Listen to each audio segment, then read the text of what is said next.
रक्षाबंधन पर यह 3 चीज़ भूल कर भी मत लाना। शादीशुदा तुरंत देख लो।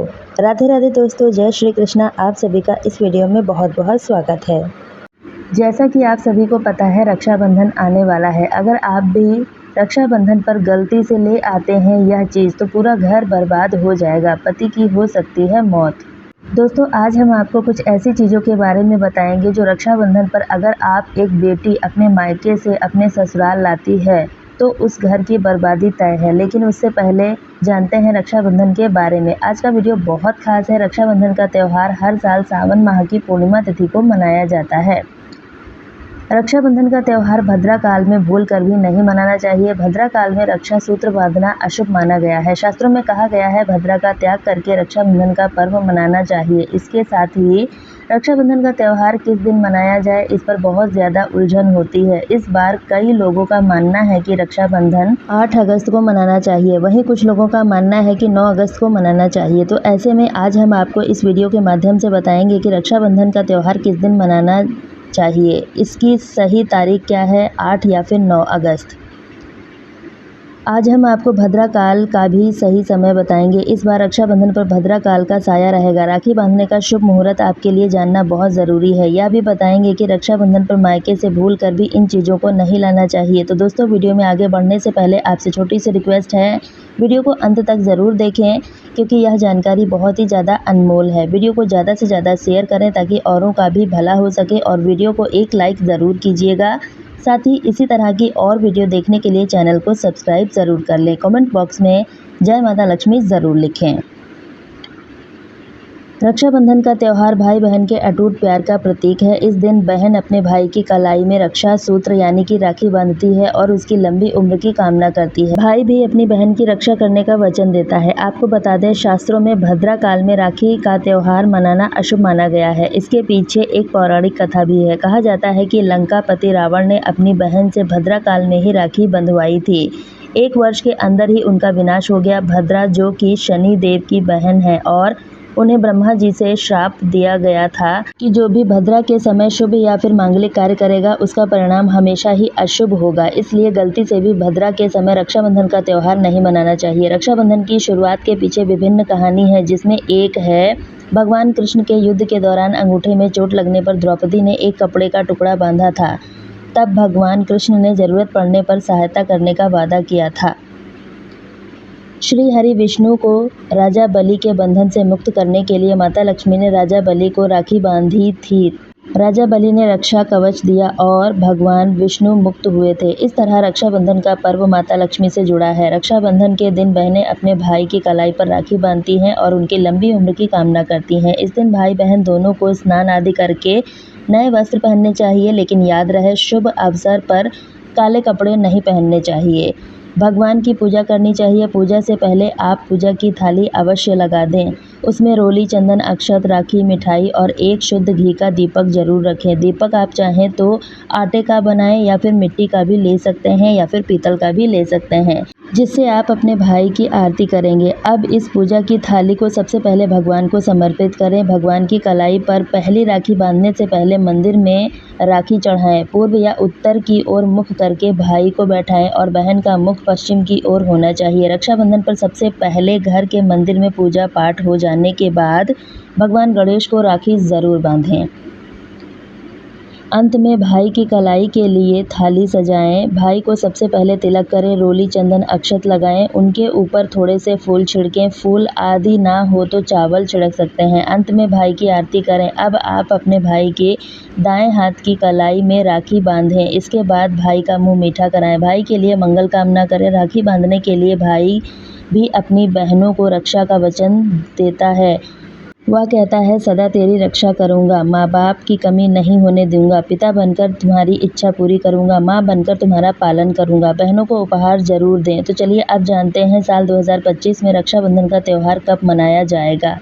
9 अगस्त को मनाया जाएगा। पूर्णिमा तिथि प्रारंभ होगी 8 अगस्त को दोपहर 2:12 पर समाप्त होगी। 9 अगस्त को दोपहर 1:24 पर रक्षाबंधन अनुष्ठान का शुभ समय रहेगा। 9 अगस्त प्रातः 5:45 से दोपहर तक रहेगा। इस साल रक्षाबंधन के दिन भद्रा का साया रहेगा। रक्षाबंधन पर भद्रा के प्रारंभ का समय सुबह 5:57 पर है। उसके बाद दोपहर 1:32 तक रहेगा। इस भद्रा का वास पाताल लोक में है। कई विद्वानों का मानना है यदि भद्रा का वास स्थान पाताल या फिर स्वर्ग लोक में है तो वह पृथ्वी पर रहने वाले लोगों के लिए अशुभ नहीं होती है। कई शुभ कार्यों में पाताल के भद्र को नज़रअंदाज नहीं करते। किसी भी शुभ या अशुभ कार्य को नज़रअंदाज नहीं कर सकते। रक्षाबंधन के शाम पंचक भी है। रक्षाबंधन वाले दिन शाम के समय में पंचक लग रहा है। पंचक शाम 7 बजे से शुरू होगा और अगले दिन सुबह 5 बजे तक रहेगा। पंचक को लग रहा है जो राज पंचक होगा इसको अशुभ नहीं माना जाता है। यह शुभ होता है उस दिन भाइयों को राखी बांधने के लिए 7 घंटे 48 मिनट का समय मिलेगा। इस बात का ध्यान रखें, भद्रा में राखी बांधने से हमेशा घर परिवार का नाश होता है। इस समय राखी कभी नहीं बांधनी चाहिए। घर परिवार कंगाल हो सकता है। लंकापति रावण को इसी समय राखी बांधी गई थी, इसलिए उसके पूरे कुल का विनाश हो गया। कई लोगों के यहाँ यह परंपरा होती है कि सूर्यास्त होने के बाद रक्षाबंधन का त्यौहार नहीं मनाते। मुहूर्त पर राखी बांधने से भाई को कई लाख गुना शुभ फलों की प्राप्ति होती है, उसका कभी अमंगल नहीं होता। रक्षाबंधन पर भाई को काली राखी बांधने से बचना चाहिए, इसे अशुभ माना जाता है। भाई की कलाई पर हमेशा लाल रंग की राखी बांधना शुभ होता है। रक्षाबंधन के त्यौहार पर बहन को चाकू, छुरी आदि उपहार में कभी नहीं देने चाहिए और बहन को सफ़ेद कपड़ा भी उपहार में नहीं देना चाहिए। चप्पल आदि भी नहीं देना चाहिए। उपहार में दक्षिणा, सुंदर वस्त्र आदि देना चाहिए। राखी बांधने के लिए भाई के घर खुद बहन को जाना चाहिए। शास्त्रों के अनुसार, वेद पुराण के अनुसार ऐसा माना जाता है कि जो बहन रक्षाबंधन पर खुद नहीं जाती और भाई आता है बहन के घर, उस बहन को दोष लग जाता है। इसलिए ऐसी प्रथा है कि रक्षाबंधन पर बहन को भाई के घर जाना चाहिए। फिर भाई चाहे कहीं भी हो, बहन को ही जाना चाहिए। अगर भाई कहीं बाहर रहता है जैसे विदेश में, तो आप अपनी राखी भगवान गणेश को अर्पित कर सकते हैं। उनको अपना भाई मानकर उनकी कलाई पर बांध सकते हैं। आप जिसके भी भक्त हैं उसको राखी बांध सकते हैं, चाहे श्री हरि विष्णु हो या फिर भगवान गणेश। रक्षाबंधन पर खाने में क्या बनाना चाहिए, चलिए अब जानते हैं। लेकिन उससे पहले अगर आपने अभी तक कमेंट में जय माता लक्ष्मी नहीं लिखा है तो कमेंट बॉक्स में जय माता लक्ष्मी ज़रूर लिखिएगा। इससे माता लक्ष्मी का आशीर्वाद आप पर सदा ही बना रहेगा। और अब जब आप कमेंट बॉक्स में जय माता लक्ष्मी लिखते हैं तो हमें बहुत अच्छा लगता है और आप हमारी वीडियो को लाइक करते हैं और चैनल को सब्सक्राइब करते हैं तो हमारा मनोबल और भी ज़्यादा बढ़ जाता है। रक्षाबंधन के समय बिना प्याज लहसुन का खाना बनाना चाहिए, क्योंकि इस समय देव शक्तियाँ, ईश्वर स्वयं धरती पर चलकर आते हैं। वह भी अपने भक्तों से राखी बंधवाने के लिए धरती पर स्वयं आते हैं, उन्हें भोग लगाते हैं। ऐसे में जो भाई होते हैं उनके अंदर साक्षात ईश्वर का उस दिन वास हो जाता है। भगवान भाई के अंदर बसे हैं, इसलिए लहसुन, प्याज, मांस, मदिरा, सिगरेट, गुटखा आदि इस दिन कभी नहीं खाना चाहिए, नहीं तो रक्षाबंधन खंडित हो जाएगा, बहन का व्रत टूट जाएगा। खाने में पूरी, खीर, मीठा हलवा, मीठी सेवइयाँ ज़रूर बनाएं। कुछ ना कुछ मीठा घर में ज़रूर होना चाहिए। इस दिन साक्षात भाई में भगवान बसते हैं, बहन को ढेर सारा आशीर्वाद मिलता है, तो मीठा ज़रूर बनाना चाहिए। इस दिन घर में तवा नहीं चढ़ाना चाहिए, इसे अशुभ माना जाता है। कढ़ाई चढ़ाकर खाना बनाना चाहिए। शास्त्रों के अनुसार पका खाना माना जाता है, जो कि त्योहारों के शुभ समय पर बनाया जाता है। इसे साक्षात ईश्वर ग्रहण करते हैं। भगवान को राखी बांधने के बाद, पूजा अर्चना करने के बाद, फिर भाई की कलाई पर राखी बांधने के बाद ही बहन अपना व्रत तोड़ती है और बहन को एक निवाला अपने भाई को ज़रूर खिलाना चाहिए और भाई को भी एक निवाला अपनी बहन को ज़रूर खिलाना चाहिए। इससे प्यार बढ़ता है और ईश्वर का ढेर सारा आशीर्वाद आपको मिलता है।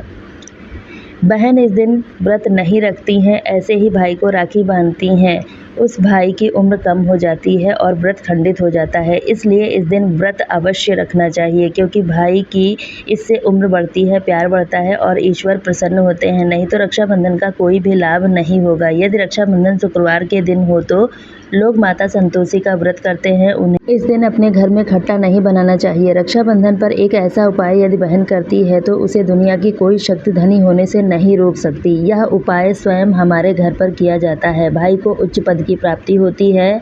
आपको क्या करना है, ध्यान से सुनिए। सबसे पहले भाई को राखी बांधने के बाद अपने हाथ में कुछ रुपए लेकर मुट्ठी बांध लें और फिर भाई के ऊपर से 7 बार उतारें। आप जो पैसे मुट्ठी में लिए हैं उन पैसों को लेकर जाकर राखी खरीदें और उस खरीदी राखी को पीपल वृक्ष पर बांध दें या फिर किसी धार्मिक पेड़ पर बांध दें। वृक्ष पर तिलक करें, मीठा भोग अर्पित करें। वृक्ष पर राखी बांधने से आपके भाई की रक्षा होगी, विजय प्राप्त करेगा। ऐसा करने से बहन और भाई दोनों का कल्याण होगा। भाई को नजर दोष, काल सर्प, पितृदोष, राहु दोष, शनि दोष, भयंकर गरीबी का दोष कभी भी नहीं लगेगा। यह उपाय तंत्र शास्त्र के अध्ययन नंबर 54 में स्पष्ट लिखा है। यदि रक्षाबंधन पर यह उपाय किया गया तो साक्षात भाई को धनी होने से कोई नहीं रोक सकता। दिन दूनी रात चौगुनी तरक्की करता है। बहन का भाई के प्रति प्रेम बना रहता है। घर में इतना धन आता है कि आप संभाल नहीं पाएंगे। यह उपाय खासकर रक्षाबंधन पर ही किया जाता है। साल में एक बार आता है। आप अगर गलती से भी किसी ने भद्रकाल में राखी बांध दी तो भद्रा के प्रकोप से कैसे बचे। अगर विधि विधान से उनकी पूजा करें, उनके 12 नाम का जाप करें तो भद्र के प्रकोप से बचे रहेंगे। साथ ही माता लक्ष्मी के साथ साथ अन्य देवी देवताओं की पूजा भी करें, भाई की रक्षा प्रार्थना करें। अब बात करते हैं कि मायके से भूल कर भी कौन सी चीज़ हमें नहीं लानी चाहिए, वरना हो जाओगे बर्बाद। बेटी को कभी भी अपने ससुराल से मिर्च नहीं लानी चाहिए, उससे उसके शादीशुदा जीवन में कड़वाहट आ सकती है। बेटी को फल या फिर सूखे मेवे दे सकते हैं, यह शुभ माना जाता है। लोग बेटी को गृहस्थी के लिए चूल्हा देते हैं, ऐसा कभी नहीं करना चाहिए। चूल्हा देने से परिवार में अलगाव आता है। इसकी बजाय आप अन्य गृहस्थी की चीज़ें दे सकते हैं। बेटी को भूल कर भी तेज धार वाली चीज़ें ना दें, इसका मतलब होता है रिश्तों में खटास आना। बेटी को मीठी चीज़ दे सकते हैं, इसके अलावा कभी भी अचार नहीं देना चाहिए, यह भी अशुभ माना जाता है। अगर आपको लगता है आपके मायके में पति का सम्मान नहीं होता है तो यह उपाय जरूर करें। आपको रात को सोते समय एक तांबे के बर्तन में पानी रखकर सोना है और उस बर्तन में आपको सोने या चांदी का कोई सिक्का या फिर आभूषण डाल देना है। सुबह उठकर सबसे पहले बिना मुख धोए यह जल को पी जाना है। ऐसा करने से व्यक्ति को उचित मान सम्मान की प्राप्ति होने लगती है। साथ ही इस उपाय को जितना भी तनाव आपके जीवन में है वह भी समाप्त हो जाता है। आपके दिमाग में या आपके मन में कोई तनाव हो वह सब समाप्त हो जाता है। रात को सोते समय अपने पलंग के नीचे एक बर्तन में थोड़ा सा पानी रखें, वह पानी घर के बाहर फेंक दें। ऐसा करने से वाद विवाद और आरोप लगा है वह भी हट जाता है। इस उपाय को करने से आपके सभी प्रकार के वाद विवाद से सुरक्षा होती है। इससे आपके ऊपर जितनी भी नकारात्मकता है वह भी समाप्त हो जाती है, इस पानी के द्वारा बह जाती है। अगर रोजाना इस उपाय को कुछ दिनों तक करें आपको इसका असर दिखने लगेगा। समाज में मान सम्मान मिलेगा। नौकरी नहीं मिल रही है तो वह भी मिल जाएगी, कारोबार बढ़ेगा। अगर आपको बहुत दिनों से नौकरी नहीं मिली है तो आप कबूतर और चिड़िया को चावल बाजरा का मिश्रण डालना शुरू कर दें, आपको इसका परिणाम बहुत जल्दी देखने को मिलेगा। साथ ही बुधवार को गणपति जी को धूप जरूर अर्पित करनी चाहिए, इससे मान सम्मान में वृद्धि मिलती है। तो दोस्तों आपको यह वीडियो कैसी लगी हमें कमेंट में ज़रूर बताएं। अगर आप माता लक्ष्मी के सच्चे भक्त हैं तो जल्दी से वीडियो को लाइक करके चैनल को सब्सक्राइब कर लें और कमेंट बॉक्स में जय माता लक्ष्मी ज़रूर लिखें। तो दोस्तों यह तमाम जानकारी जन रुचि को ध्यान में रखकर दी जा रही है। ज्योतिष और धर्म के उपाय और को अपनी आस्था और विश्वास पर आजमाएं। वीडियो का उद्देश्य मात्र आपको बेहतर सलाह देना है। इस संदर्भ में हम किसी प्रकार का कोई दावा नहीं करते हैं। तो दोस्तों अगर आपको वीडियो अच्छी लगी हो तो वीडियो को एक लाइक करके चैनल को सब्सक्राइब कर लें। वीडियो में अंत तक बने रहने के लिए आप सभी का दिल से बहुत बहुत धन्यवाद। और आप इस वीडियो को कहां से देख रहे हैं कमेंट में ज़रूर बताएं, ताकि हमें भी पता चल सके हमारी वीडियो कहां कहां से देखी जा रही है। कल फिर मिलते हैं इसी तरह की एक नई वीडियो के साथ। धन्यवाद दोस्तों।